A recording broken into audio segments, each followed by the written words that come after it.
I've been kind of interested in Marc Rauch since I read a few of things he's written in the Auto Channel online.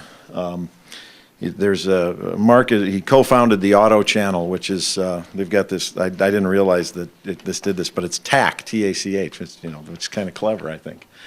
But it was an interactive television network devoted to all things automotive. And after several years of producing automotive-related TV shows and videos, he and his co-founder Bob Gordon launched theautochannel.com in 1996. TACH's online entity quickly established itself as the Internet's most complete and comprehensive automotive information resource, pioneering many of today's most common web features, such as streaming video and rotating advertising banners. TheAutoChannel.com contains more than 1 million pages of content and thousands of videos and audio files that encompass nearly 24 subject categories. Mark writes extensively about alternative fuels and technologies in addition to traditional automotive issues. Please help me welcome Marc Rauch.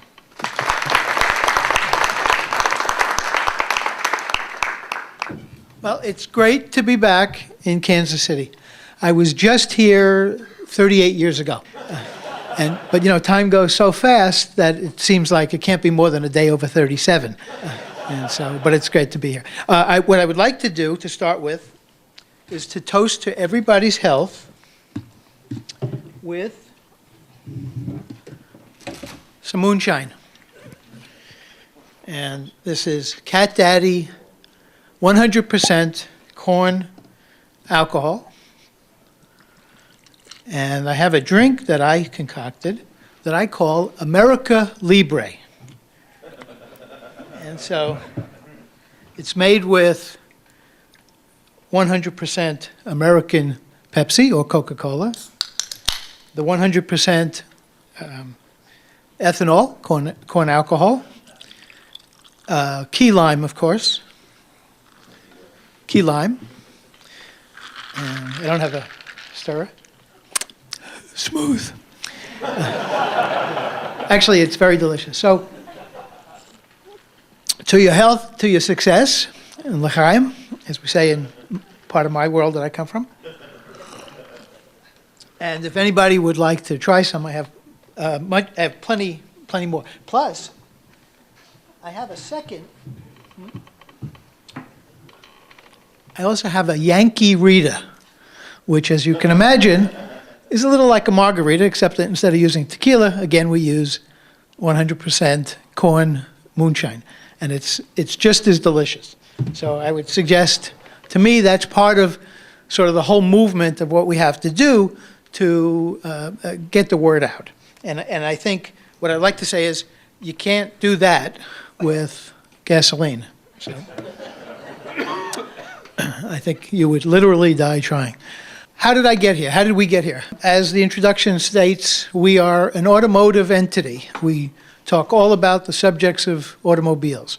And of course, fuel comes into that, but how did we get to the space of wanting to talk a whole bunch about alternative fuels, energies, technologies? We didn't come at it because we're tree huggers. We didn't come to it because we are crazy environmentalists. We came to it because it made sense. We came to it because of 3 very good reasons: national security, economic growth, and a cleaner environment. But when I say cleaner environment, again, I'm not saying it from the perspective that we are doomsday global warming people. We're not. I don't believe in man-made global warming. But I do believe in clean air. I love blue skies. I love clean water. There's no doubt about that. So to me, that's important. And those are the 3 important things. So these are giant reasons. Who would not want to agree with these reasons? And by the way, when I talk about the economic growth, the significance here is that we look at the alternative fuel space, alternative technologies, fuel energy, as being the only way that we are going to get out of the economic depression that we are in. You can have people talk all day long about, oh, we want to get out of the recession, and we're going to get out of the recession, and it's going to get better, and let's go spend $1 trillion here and $1 trillion there. But you have to have a reason for the economy to get better. It's not going to get better by simply rubbing your head and patting your nose. You actually have to have a driver. That driver, in our opinion, is the alternative fuel space. And it will be driving it to turn it from being alternative to being, of course, the conventional, the standard. But in doing that, that is what will turn the economy around. And not only the economy for the United States, but the economy for the entire world. And that is the most important thing. So these are the reasons that this is how we got here. In 2008, after spending several years, Bob Gordon and I, in studying, researching, learning about the whole alternative energy side of things, and after writing a lot of smaller pieces, we authored something in 2008 that we called No New Gasoline-Powered Vehicles by 2014. Can it be done? And this was a multi-paged report, pages on the on the internet, in which we analyzed what it would take to get rid of gasoline. We think we've got to get off gasoline, and it's got to happen quickly.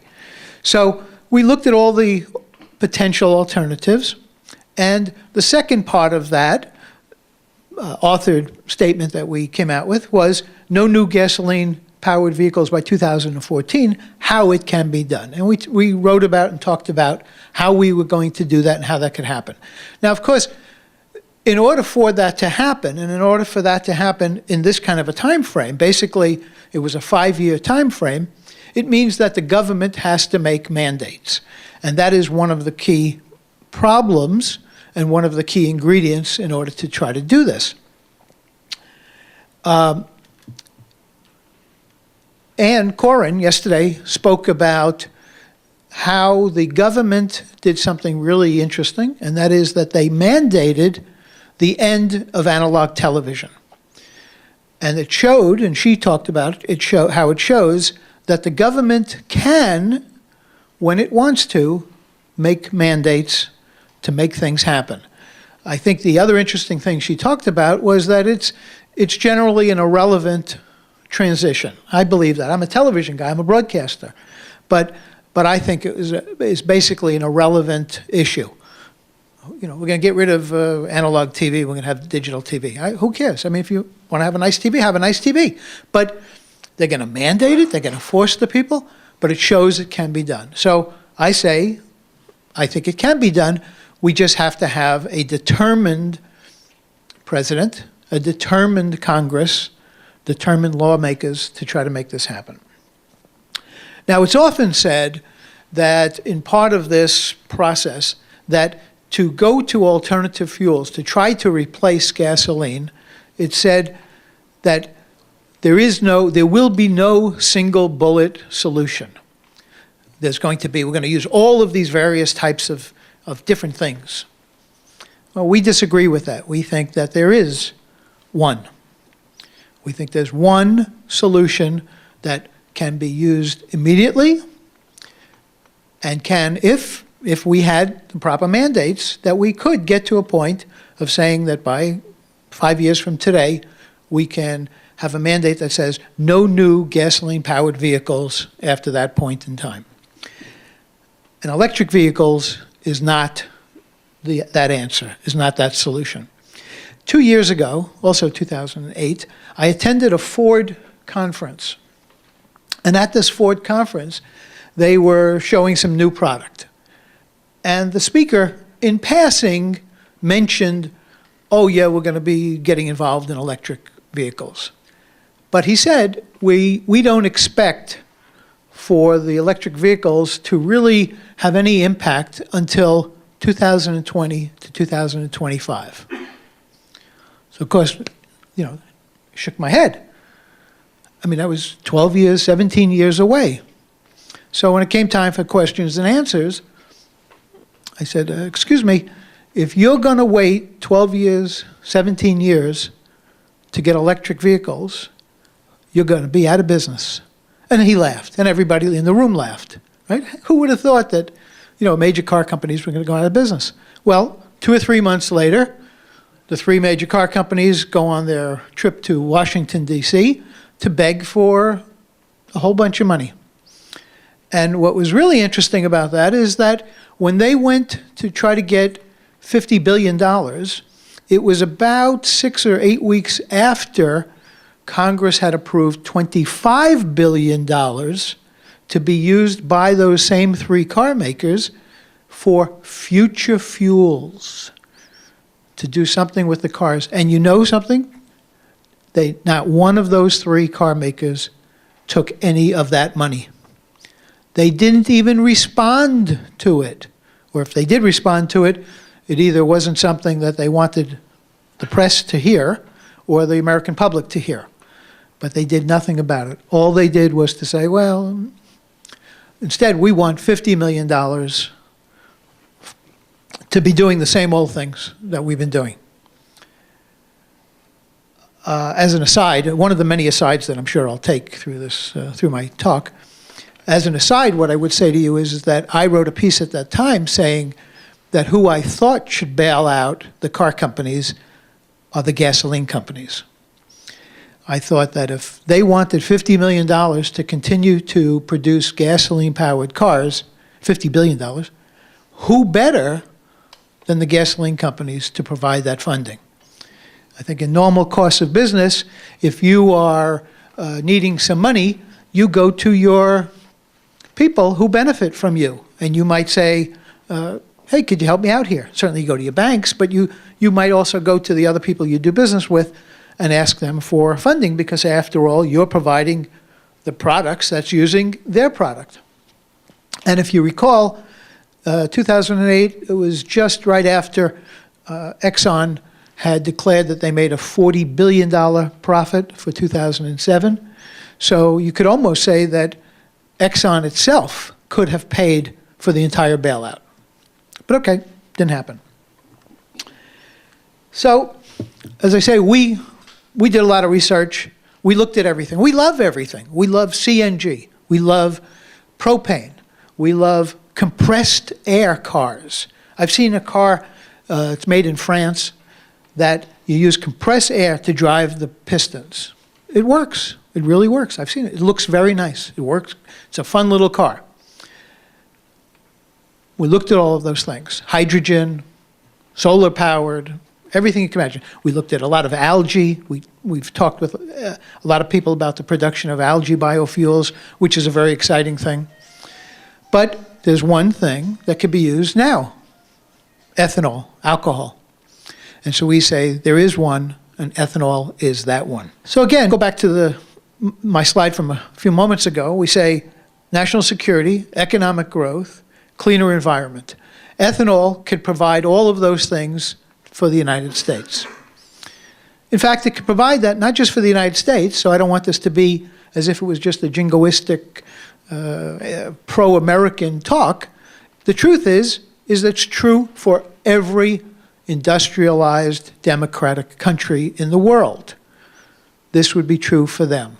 So anything that I say, and I talk about being patriotic and being helping your country, certainly I say it about America because I'm an American, but I would say it's true about all the other countries as well. And so we have these 3 good reasons. Well, so who would not want these things? Big oil. And they used to get to this point of not allowing these things to take place, they use a strategy of divide and conquer to do it. And that really is the crux of what I'm going to talk about today. Big oil buys the politicians. They're buying the politicians. They're buying the votes. It is big oil that keeps everything from moving forward. They buy politicians, and they buy media spokespeople and media bully pulpits to get these messages across. And they do it by using misconceptions and outright lies. They say ethanol, or actually they're going to say this about almost all of the potential alternative fuel solutions. They say that they are environmentally healthy, or energy negative, energy return on energy investment negative. Okay, they say high subsidies. You almost hear that every place. They say, well, how could we go with that? It's going to require so much subsidies from the federal government. It's crazy. They say it damages engines. They say it damages engines. Okay. Then they tell you that these alternatives, well, it's the power that it puts out is too low. The energy density is not up to gasoline standards. We're going to have reduced performance. We're going to have reduced range, decreased range. They say that fuel flex vehicles are insignificant. The numbers that Detroit is producing or the other car companies are producing is insignificant. It doesn't mean anything. Who cares? And then I've heard that it's unpatriotic. I listen to conservative talk shows, and I hear some of these guys make it sound like if I am for an alternative fuel, that I am being un-American, that I am being unpatriotic. And these lies are so pervasive, they're so well spread, they're so well documented by other false information, that many people within the alternative fuel industries, and even in the ethanol industry, think that these things are true. And I've heard it repeated from people who are ethanol people who will tell me, yeah, you can't put too much ethanol into the mixture. It's going to hurt the engines. We got to go slow. We got to go 10% and then figure 15 and maybe, but you can't go more. I keep hearing that. So environmentally harmful and energy return on energy invested negative. Well, it's the food versus fuel argument. The great thing is, just a few days ago, we had the World Bank come forward with some information that many of us already knew for a very long time. A good friend of mine, a person who I rely on for a lot of information and facts, is a fellow by the name of David Bloom, who wrote a book called Alcohol Can Be a Gas. And David has spent, 30 years or so running around building stills and creating ethanol, and doing it on a very low level, grassroots level basis. And from information and conversations I've had with David over the years, and not only David, but Ted Chipner from Ohio Biosystems, these folks have told us consistently that the food versus fuel argument is a specious argument, that it's ridiculous, it's nonsensical, and they've said everything that basically the World Bank has now said, and Jay gave a presentation a little bit earlier today that also talked about this, and goes to the heart of the matter. So fortunately, we could sort of get away from that, except to say that, as sure as we say it now, as we leave this room, we will hear in the ensuing days and ensuing months, ensuing years, people continuing to talk about this debate about the food versus fuel. We hear about the dead zones. Brian mentioned yesterday, he quickly said, in response to the specious argument that the fertilizer being washed down in the river into the Gulf is causing these dead zones. Well, if you really wanted to look at it, you'd say, well, this fertilizer that's going into the Gulf is actually increasing the production of algae and seaweed that could be used to create ethanol. So you could harvest all of that before it dies and sucks up all the air and falls to the bottom and maybe kills some plant life or animal life, fish life. You could harvest it and make more ethanol. So it's actually a great benefit. And I sort of find it interesting that an industry that has been poisoning the air, that will poison the water, poison our ground, that causes all kinds of health problems, that they suddenly turn around and want to say that something like this could be harmful. I won't drink enough of it for it to be harmful, but you see the point I'm trying to get at.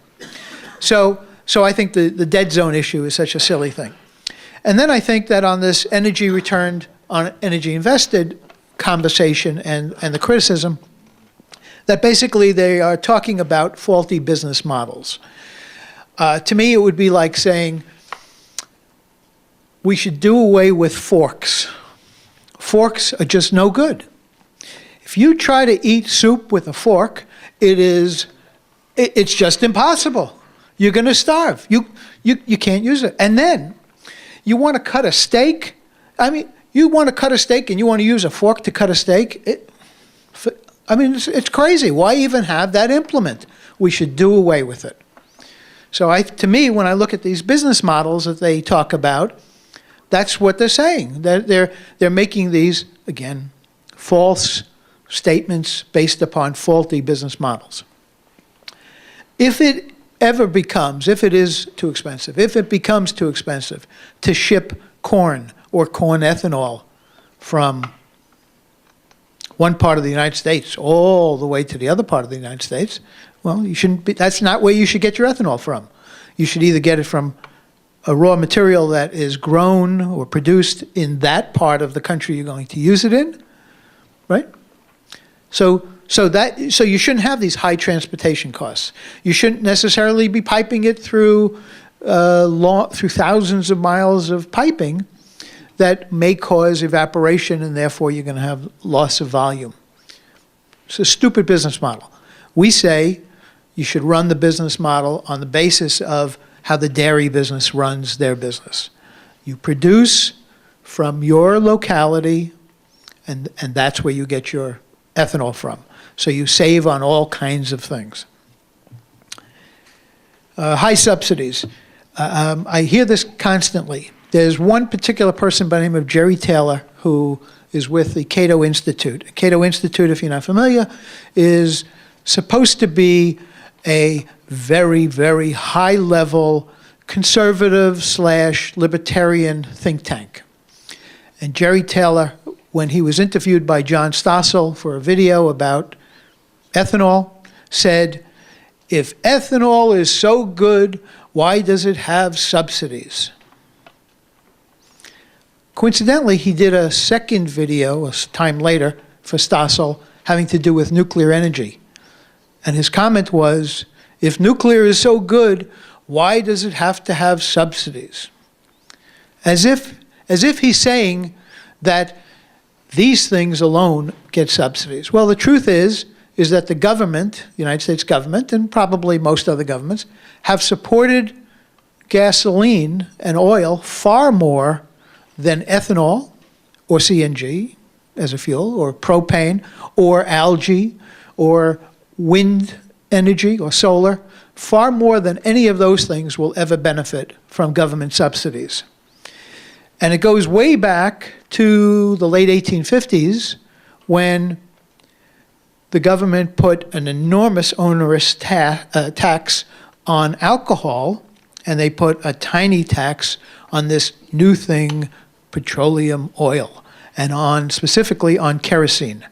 So people in the 1860s, in order to have light in their home or heat their homes, they would use kerosene, and they would put up with the stink and the fumes, the smoke, because they were paying 10 cents tax per gallon rather than $2 per gallon. Now, could you imagine $2 per gallon in the 1860s, what that would represent today? If we had one of the economists here, they'd probably say that same $2 is worth, I don't know, it's got to be $50 today, something like that. So imagine putting that kind of tax on. So what is it going to do? It's going to push people to use kerosene and stop using alcohol. But that's the kind of support that the oil industry has had. The statistics that I've seen is that also every subsidy put in place to help the gasoline and oil industry in the United States since the early 1900s is still in use today. Not one has been retired. So we're looking at something that is highly, highly subsidized. And again, Jerry Taylor from Cato Institute says, if ethanol is so good, why would you need subsidies? I say, well, if gasoline is so good, why would you need subsidies? And more to the point, there isn't one fuel, not one energy source, not one major improvement that we have ever gone through in the last 200 years that the government has not subsidized. Whether it's the building of the railroads, whether it was in the 1800s, whether it was getting into the air business, the what's now airplanes and aerospace, I guess, and of course the building of all the electric plants, the dams. Hoover Dam didn't come about because a group of people pooled money together. It came about because the government put money in. Same thing with the Tennessee Valley and so on and so forth.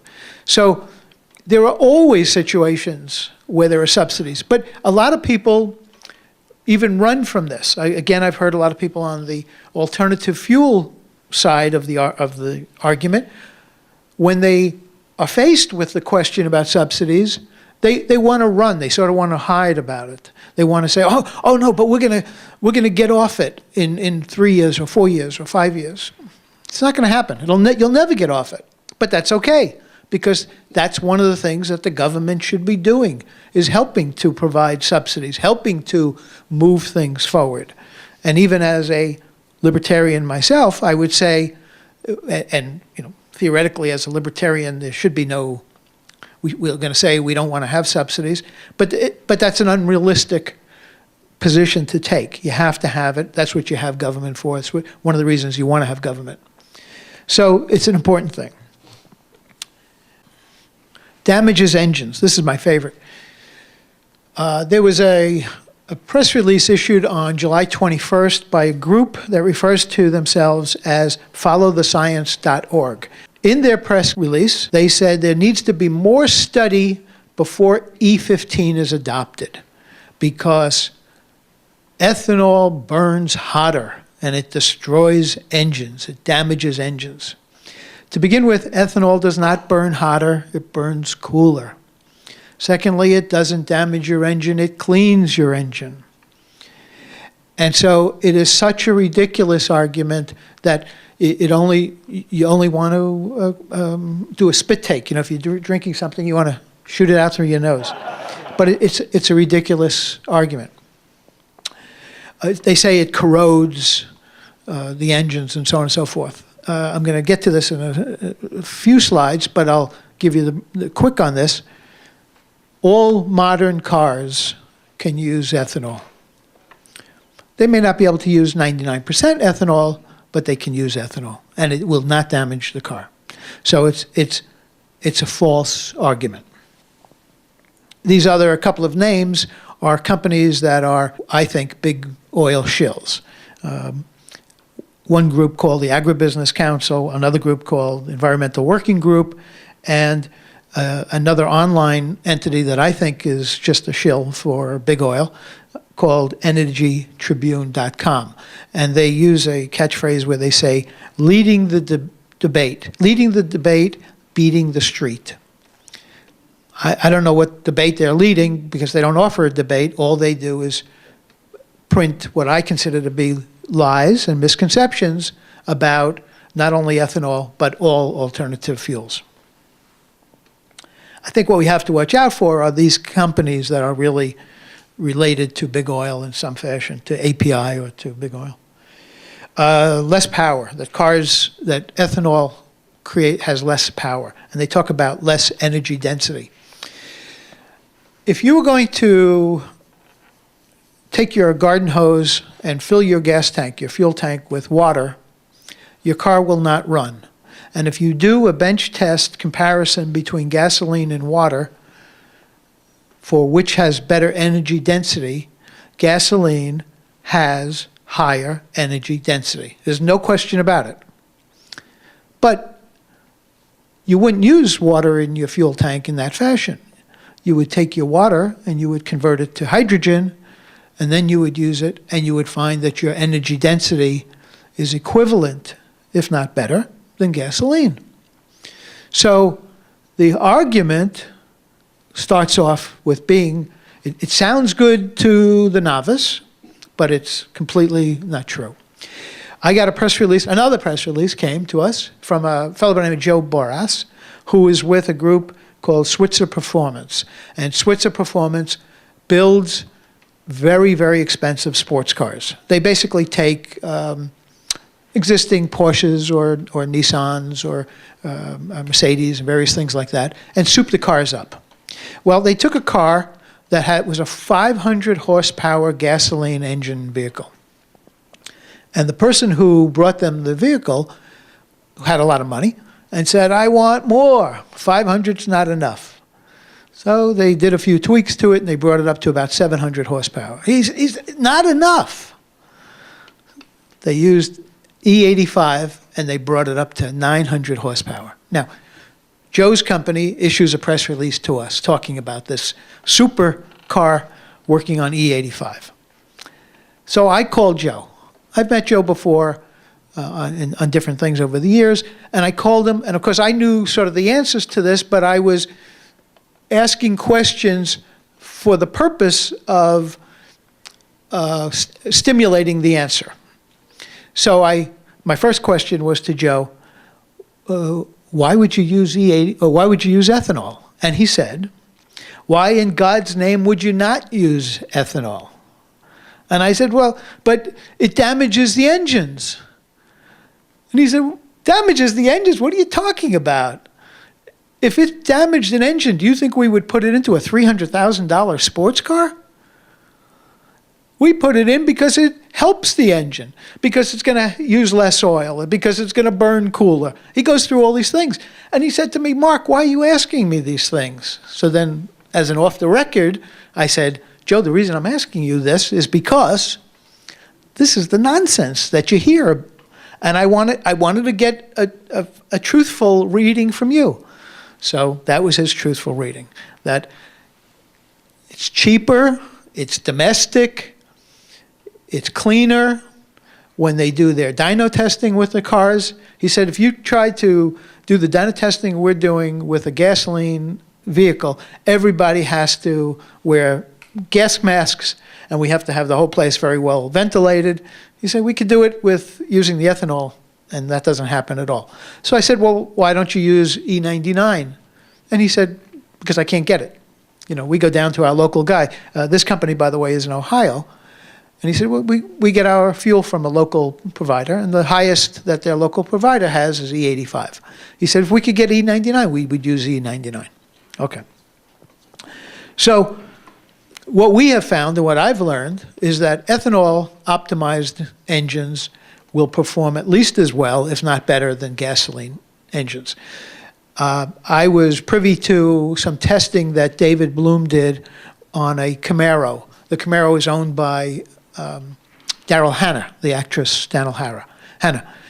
And the vehicle is fairly old, so what the first thing they did with it was to convert it and put fuel injectors into it. So the second thing we did, we brought it to a station and we had all kinds of sophisticated testing equipment. And they put their sensor in the exhaust system, but in advance of the catalytic converter. And we filled the gas tank with gasoline, regular gasoline. And we got all the readings and we got all the printouts. Okay. We emptied the tank. They put in E10. And the purpose of this, by the way, was to show proof that moving to E15 was not going to be detrimental as compared to E10. So, okay, we put in E10. We do similar tests. We get all the computer readouts and so on. It was cleaner. The vehicle burned cleaner than the regular gasoline. It performed fine, of course, just as we would expect it to have, and so on. We emptied it. We put in E15. We did a test. All performance levels were exactly fine, exactly terrific. It burned a little bit cleaner. Again, which you might expect simply by having a little bit more alcohol in than gasoline. But then David kept that up, and we went through E20, E30, E50, and at each level, what we saw was that the car performed exactly the same.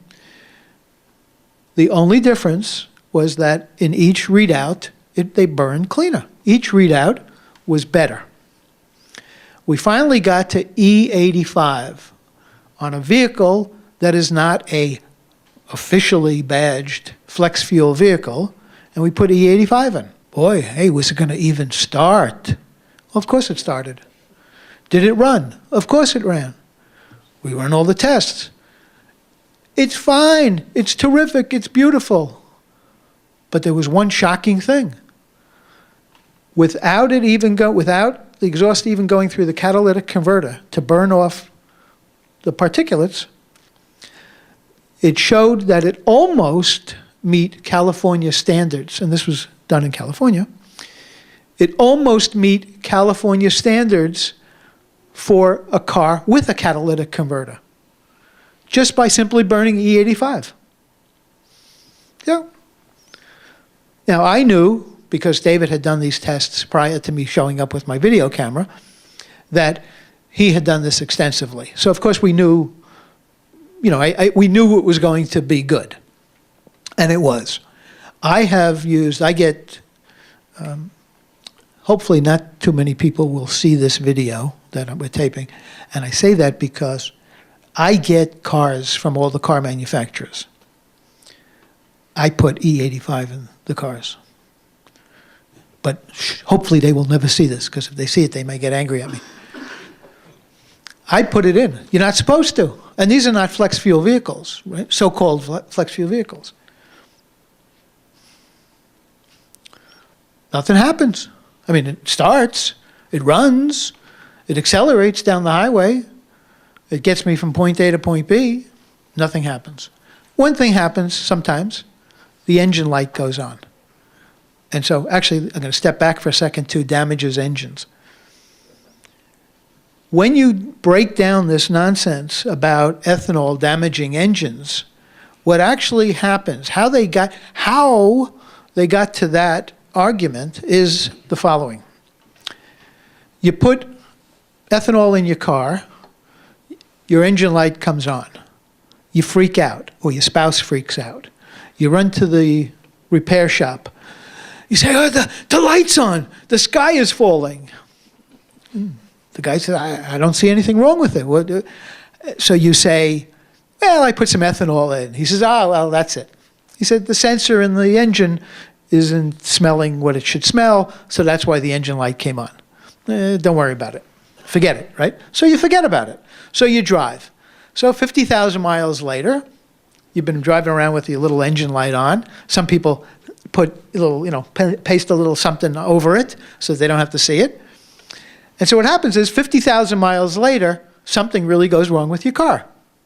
But because the light's been on, you figure, it's the ethanol. So you don't worry about it until it's too late, let's say.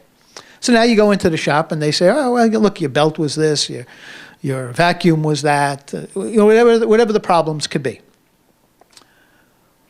So that's how it damages the engine. That because of this ancillary related thing, and that's the only thing that they could ever say about damaging engines, about ethanol damaging engines. And by the way, it's the same thing that's true with CNG and propane. I drive a CNG car, 100% dedicated CNG vehicle. And I heard all these exact same arguments that I wasn't going to get power, it was going to damage the engine. And my vehicle happens to be a Chrysler van that is factory made to be CNG. Everything about it is exactly the same as if it was a gasoline vehicle, except that it's CNG. And so the fuel system is different, but that's all that's different. Okay, so returning to this slide. So the low power is meaningless. And then, of course, as I point out here, there is the little thing of Indy cars running on ethanol, methanol, and the little thing of dragsters having run on alcohol for many years. So to say that ethanol produces less power or has lower energy density is, of course, wrong. It's a question of if you have an optimized engine, you will have performance that is at least as good, if not better. I'm going to also now take a side trip for a second. When we talked about electric vehicles not being the one, and I talked about Ford talking about how they're not going to be in the business, well, not be in the business until 2020, 2025, there's the issue of things like the Chevy Volt and the Nissan Leaf and some of the other electric cars. These people are producing cars in such limited quantity that they are insignificant. Interestingly, the gasoline people, the oil people, are behind electric. We say they're behind the electric vehicles because it's never going to happen. It will never happen in our lifetime. When you read reports now from the car makers, they are talking about, Audi talks about that they don't see electric vehicles being significant until 2040.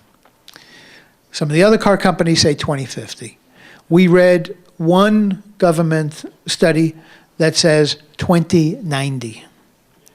Now, looking around this room, I don't want to give you bad news, but none of us will be here in 2090. None. And some of us, our children may not even be here at that point. So that is such an absurdly ridiculous look at the future of electric cars that it really is a non-starter. But why would the gasoline people be interested? Because it divides and conquers. If we think that there's a solution, then we don't worry about the problem. And because that is so ridiculously in the future, the gasoline people say the same thing. 2090, I'm not going to be here. We're going to continue to make billions of dollars in profit. By 2090, if somebody can figure out how to really do batteries and how to really produce batteries that are going to last long enough and get long enough range, who cares? It's 80 years from today. So that's part of this divide and conquer strategy. For more press pass coverage of all major automotive events, visit theautochannel.com, the Internet's most complete and comprehensive automotive information resource.